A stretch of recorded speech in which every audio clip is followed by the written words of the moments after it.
दोस्तों, काफ़ी दिनों के बाद एक बार फिर से आपके बीच हूँ। देश में इस बीच काफ़ी कुछ घटा है, काफ़ी कुछ घट रहा है, जो कि बेहद ही निराशाजनक और दुखदाई है। आज की राजनीति कितनी स्तरहीन हो चुकी है, जिसमें नैतिक मूल्यों का कोई महत्व नहीं रह गया है। यह महाराष्ट्र के घटनाक्रम से देखा जा सकता है, जहां के गृह मंत्री अनिल देशमुख पर बेहद गंभीर आरोप लगे हैं कि वो पुलिस अधिकारी सचिन वजे के माध्यम से क्लब, बार, रेस्टोरेंट से वसूली किया करते थे।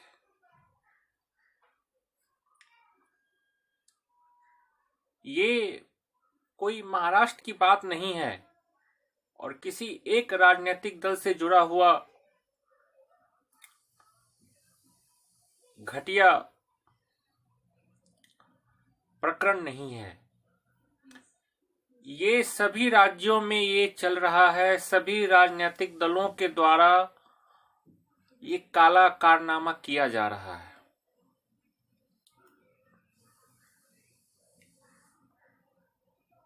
और आज जो सत्ता के शीर्ष पर बैठे हुए हैं दिल्ली में, कभी गुजरात में, वो भी यही किया करते थे।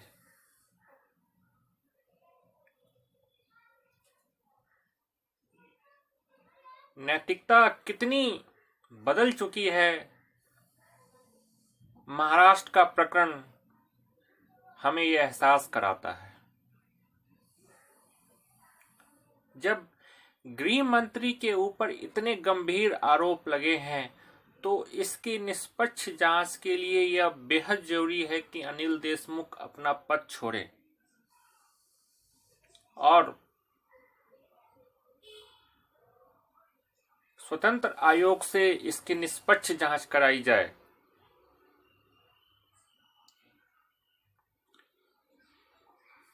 और कुछ सवाल पूर्व डीजीपी परमबीर सिंह पर भी उठते हैं। आखिर डीजीपी रहते हुए इन बातों को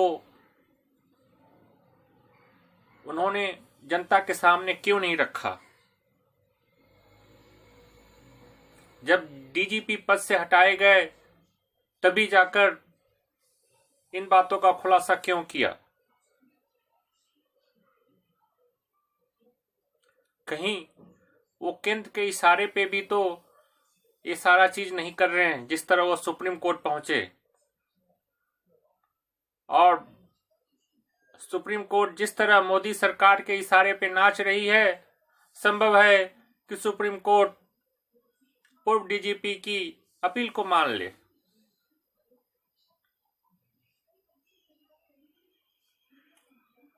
दोस्तों, एक बार फिर से देश में कोरोना के केस काफी तीव्र गति से बढ़ रहे हैं। कल ये संख्या 45,000 के आसपास थी और विश्व में कोरोना के रोजाना मामलों में हम तीसरे नंबर पे पहुंच गए हैं। लेकिन चुनाव जीतने की ऐसी महत्वाकांक्षा भाजपा वालों को घर चुकी है कि लोगों की जान की कोई परवाह नहीं रह गई है। तमिलनाडु, आसाम, बंगाल, सभी जगह हजारों लाखों की भीड़ रैलियों में पहुंच रही है और ये भीड़ कोरोना का विस्फोट करेगी। लेकिन भाजपा को इन बातों से कोई फर्क नहीं पड़ता है। उसे तो सिर्फ चुनाव जीतना है, हर हाल में चुनाव जीतना है। लोग जिए, लोग मरे, इस बात की कोई परवाह नहीं है। और प्रधानमंत्री मोदी हुंकार भरते हैं कि रैली में इतनी भीड़ जुटी है, ट्विटर के जरिए बताते हैं। जब ये भीड़ अस्पतालों के बाहर जुटनी चाहिए थी, कोरोना का टीका वैक्सीन लगाने के लिए, वो भीड़ चुनाव रैलियों में जुट रही है। हमारी सरकार की क्या प्राथमिकता है, जो पार्टी सरकार चला रही है उसकी क्या प्राथमिकता है, इसे इस बात से समझा जा सकता है। जब देश में कोरोना के मामले इतने बढ़ रहे हैं तो आखिर कोरोना टीकाकरण की रफ्तार इतनी धीमी क्यों है? क्या प्रधानमंत्री मोदी और अन्य नेताओं के टीका ले लेने से कोरोना की रफ्तार कम हो जाएगी? क्या देश के आम लोगों को टीका नहीं लगना चाहिए? इसके लिए बेहद जरूरी है कि इसके व्यावसायिक बिक्री की अनुमति दी जाए जल्द से जल्द, जिससे ज्यादा से ज्यादा लोग कोरोना का टीका ले सकें और प्रधानमंत्री मोदी की भांति सुरक्षित हो सके।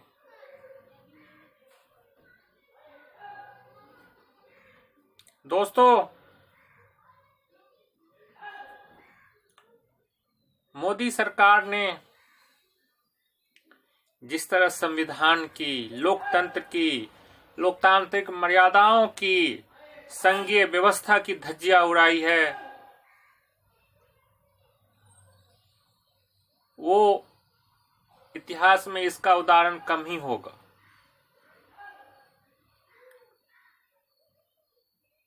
पहले जम्मू कश्मीर से विशेष राज्य का दर्जा छीन लिया गया, उसे केंद्र शासित प्रदेश बना दिया गया।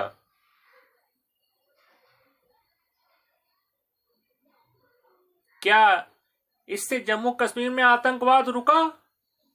क्या जम्मू कश्मीर में इससे विकास हो गया?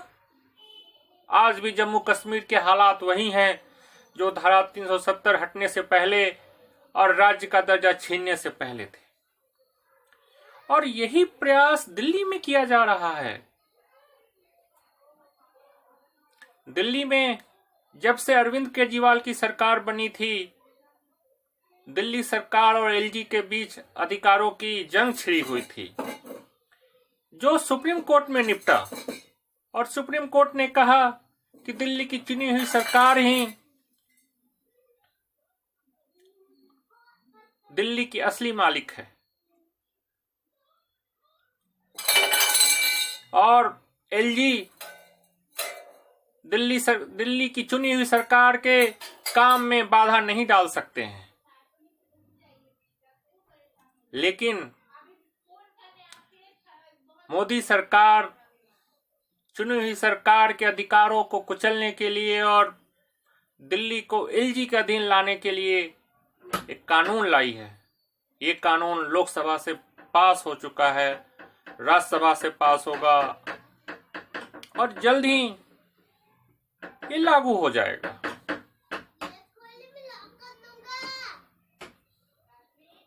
क्या यह दिल्ली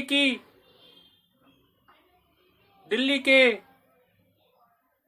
लोगों के लोकतांत्रिक अधिकार पर हमला नहीं है? जिन्होंने वोट देकर अपनी पसंद की सरकार को चुना, जो सरकार दिल्ली में विकास के कार्य कर रही है। आज दिल्ली में जो अस्पताल बने हैं, जो स्कूल बने हैं, जो फ्लाईओवर बने हैं, उसका उदाहरण पूरे विश्व में दिया जा रहा है। दिल्ली में कोई बहुत बड़ी औद्योगिक इकाई नहीं है, कल कारखाने नहीं हैं जिससे दिल्ली सरकार को कोई बहुत बड़ा राजस्व मिलता हो। उसके बावजूद दिल्ली सरकार इतने सारे विकास के कार्य कर रही है और दिल्ली सरकार का बजट फायदे का। इसकी तुलना अन्य राज्य सरकारों से कीजिए। महाराष्ट्र, कर्नाटक, मध्य प्रदेश, ज्यादातर राज्यों के बजट घाटे के बजट होते हैं। वहां के सरकारी स्कूलों की स्थिति देखिए, जर्जर नजर आते हैं। अस्पतालों की स्थिति देखिए, जैसे लगते हैं वहां पे भूत प्रेत का डेरा हो। और फिर भी उनका बजट घाटे का बजट रहता है। अंदाजा लगाइए कितनी लूट मची हुई है इन राज्यों में, ज्यादातर राज्यों में। और यही बात केंद्र सरकार को पसंद नहीं आ रही है, क्योंकि जो विकास कार्य दिल्ली में हो रहा है, इसकी हवा अगर पूरे देश में चली तो फिर भाजपा लोगों को बरगला नहीं पाएगी, लोगों को यह नहीं समझा पाएगी कि जो विकास दिल्ली में हो रहा है वो अन्य राज्यों में क्यों नहीं हो सकता। मुख्यमंत्री अरविंद केजरीवाल की राजनीति भी उतनी शुद्ध राजनीति नहीं रह गई जो आंदोलन के बाद बनी पार्टी की थी। ज्यादातर आदर्शवादी नेता इस पार्टी से निकाल दिए गए, जिस कारण ये पार्टी उतनी तीव्र गति से पूरे देश में नहीं बढ़ सकी जिसकी उम्मीद थी। इसके बावजूद उनकी सरकार ने दिल्ली में अच्छा काम किया है और आगे भी करेगी। इसके लिए बेहद जरूरी है कि दिल्ली की चुनी हुई सरकार के अधिकारों को कम न किया जाए, नहीं कुचला जाए।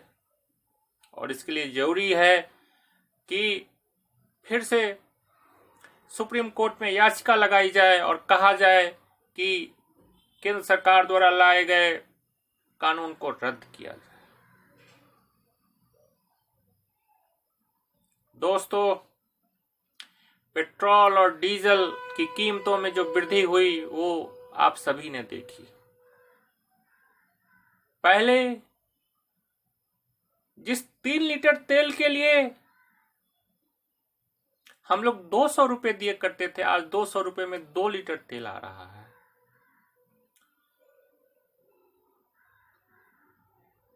ये जनता के पैसे पे झूमने वाले सत्ता में बैठे राजनीतिक लोग नहीं समझ सकते। जो जनता की कमाई की खाते हैं, जनता की कमाई की पहनते हैं, जनता की कमाई की सोते हैं, उन्हें अपने जेब से तेल के पैसे नहीं देने होते। इसलिए तेल की बढ़ी कीमतों का दर्द वो नहीं समझ सकते। वो एक निम्न मध्यम वर्ग का व्यक्ति ही समझ सकता है, जिसकी कमाई 10,000, 15,000, 20,000, 25,000 रुपए है। अगर उसके ऊपर महीने का अतिरिक्त 1,000, 2,000 का बोझ पड़ने लगे तो सोचिए उसकी स्थिति कितनी दयनीय होती जाएगी, उसकी स्थिति बिगड़ती जाएगी।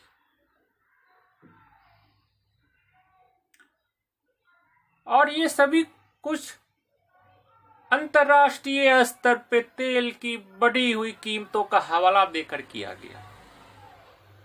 क्या पिछली सरकारों में अंतर्राष्ट्रीय स्तर पे तेल की कीमतें नहीं बढ़ी? कहीं ज्यादा बढ़ी। उसके बावजूद तेल की कीमतों को नियंत्रण में रखा गया। और अनुमानतः जब से मोदी सरकार आई है, इसने 20 लाख करोड़ की कमाई की है। आखिर ये पैसा क्या हुआ? आखिर देश की अर्थव्यवस्था इतने खराब दौर से क्यों गुजर रही है? बेरोजगारी चरम पर क्यों है? महंगाई आकाश को क्यों छू रही है? इन बातों का जवाब प्रधानमंत्री नरेंद्र मोदी क्यों नहीं देते? झूठे सब्ज बाग दिखाए गए और वही सब्ज बाग आज फिर से बंगाल में, तमिलनाडु में दिखाए जा रहे हैं। सोनार बांग्ला बनाएंगे।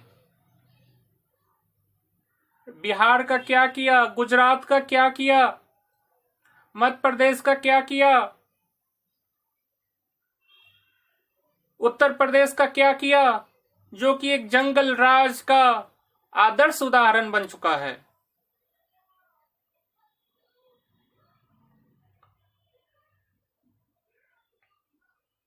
आज जनता के पास मौका है कि वो भाजपा शासित केंद्र सरकार को बताए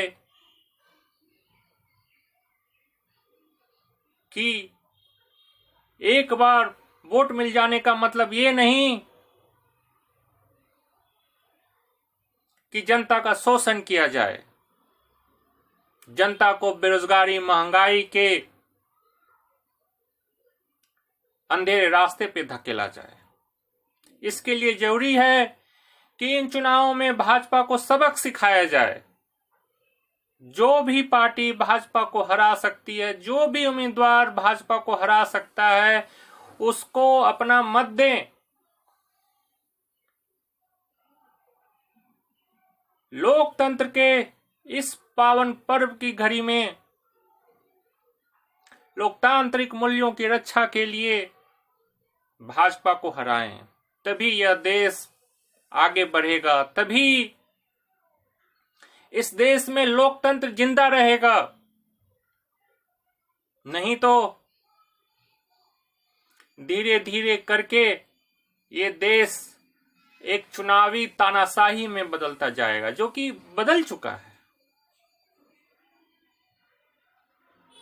मित्रों, आवाज उठाएं, बेहद जरूरी है। लोकतंत्र को जिंदा रखने के लिए बेहद जरूरी है कि आवाज उठाए। सरकार की गलत नीतियों, गलत कारनामों, कुकर्मों के खिलाफ आवाज उठाएं।